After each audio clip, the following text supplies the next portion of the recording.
Salut à tous, salut à toi qui me regarde et qui me retrouve pour cette troisième, je crois, ou quatrième peut-être vidéo. Bah voilà, pour suivre un petit peu notre aventure en Nouvelle-Zélande. Alors, tu sais que je t'avais parlé du visa qu'on devait avoir et donc c'était un peu compliqué pour l'entrepreneur visa et donc on s'était lancé sur le Global Impact Visa. Je crois que je t'avais un petit peu expliqué en quoi ça consistait. Et donc là, je voulais faire une petite vidéo spéciale là-dessus parce qu'en fait, je me suis beaucoup plus renseignée sur ce visa. Et donc en fait, il est beaucoup plus compliqué à voir que ce qu'il n'y paraissait au départ. Et en fait, si tu reviens sur l'ancienne vidéo, peut-être que tu te rappelles, je t'avais dit que c'était qu'il fallait être accepté dans une sorte d'école.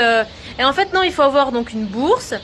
Et pour avoir cette bourse, il faut passer plein d'étapes. La première étape, c'est qu'il faut qu'on envoie donc une demande, hein, bien sûr, une demande avec un texte écrit, des tas de conditions à remplir, un texte où on décrit un petit peu notre projet, ce qu'on décide de faire. Ensuite, qu'on fasse aussi une vidéo en anglais où il va falloir du coup présenter le projet, dire bah voilà qu'est-ce qu'on veut faire, pourquoi est-ce qu'on veut cette bourse, qu'est-ce qui fait que nous plutôt que quelqu'un d'autre. Voilà tout un tas de choses comme ça qu'il va falloir décrire en vidéo en anglais donc.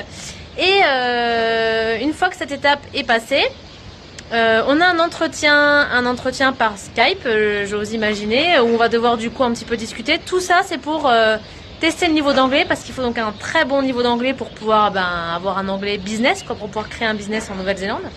Et une fois que cette étape-là est passée, il y a ensuite la vérification des références. Donc en fait, il vérifie nos références, savoir si ce qu'on dit, c'est vrai, si on vient bien de là où on vient en fait. Donc c'est complètement justifié évidemment, mais c'est vrai qu'on n'avait pas du coup au départ imaginé tout ça, on n'avait pas pensé à toutes ces choses qu'il allait falloir passer. Donc voilà, ça s'annonce relativement tendu, relativement difficile. Parce qu'il y a beaucoup de choses à prouver, en même temps c'est normal bien sûr, hein, et le but de ce visa en fait c'est d'attirer les gens de l'étranger, du monde entier en fait, qui ont un projet de vouloir développer, de vouloir faire du bien au monde, à l'environnement, aux gens, d'impacter positivement les gens, le monde, et donc voilà, ils doivent s'assurer que ces personnes-là sont les bonnes personnes pour pouvoir le faire en Nouvelle-Zélande en quelque sorte. Donc c'est très justifié, mais du coup ça complexifie un peu de tout. Mais la bonne nouvelle c'est que la prochaine session pour pouvoir participer à ça et envoyer sa candidature c'est en mars prochain. Ça veut dire que là on a jusqu'en mars ou mars-avril 2018 pour préparer tout ça. Donc là on va se mettre au taquet avec Julie. Moi sur mon anglais business à vraiment faire évoluer à fond. Julie a continué à faire progresser son anglais. Et donc en attendant il va falloir qu'on trouve un job.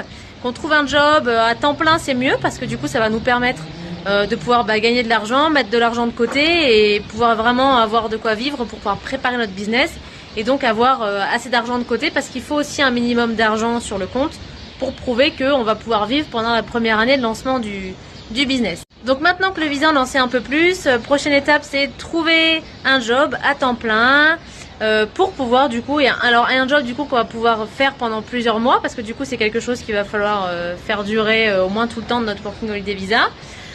Donc voilà, prochaine étape, trouver un job et du coup on va continuer à faire évoluer notre Facebook, notre page Facebook, notre site internet, tout ça. Donc voilà, plein de choses en perspective. Le visa en tout cas c'est ok, donc si ça t'intéresse toi aussi, tu en sais un peu plus maintenant sur ce visa, n'hésite pas à aller voir sur internet, sur le site de l'immigration. T'as beaucoup de renseignements sur tout ça, donc voilà quoi. En tout cas, on se retrouve dans la prochaine vidéo pour voir la suite des événements, le boulot, tout ça. Et s'il y a d'autres rebondissements, il va certainement y en avoir d'autres. Donc je te retrouve dans la prochaine vidéo et je te dis à très bientôt. Ciao!